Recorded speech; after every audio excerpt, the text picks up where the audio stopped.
To put it simply, disk rot is the deterioration of the film that's inside disks. It is easy to detect, because it is usually in the form of dark spots or discoloration. Disk drives uses a laser that reflects light off of the shiny film inside disks to read data. If there's not enough light reflecting back, it can't see that area of the disk. So what can cause disks to rot?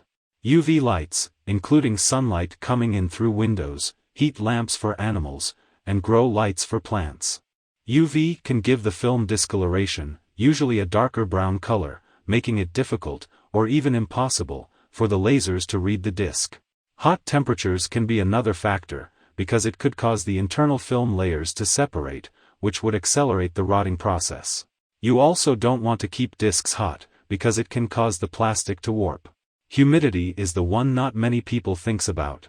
The moisture can find its way inside the disk, creating the dreaded dark spots.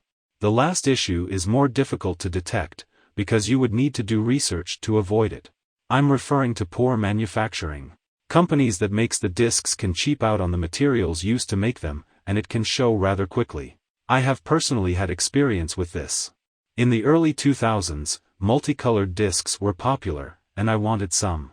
Turns out, they were poorly manufactured, and rotted in a year or less. Now you know what causes disc rot, it should be obvious on how to avoid it.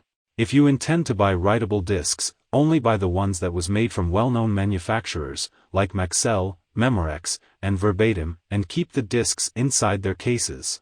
Or use a protective sleeve, and store them in a cool, dry place. You will also need to prevent them from being exposed to UV rays. It is also a good idea to know how to store discs properly.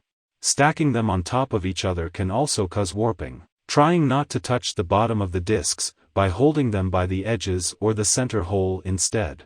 If you do have dirt or fingerprints on the bottom, gently wipe it off with a soft lint-free cloth, like a microfiber cloth. Use a cleaning solution along with a microfiber cloth for the stubborn dirt.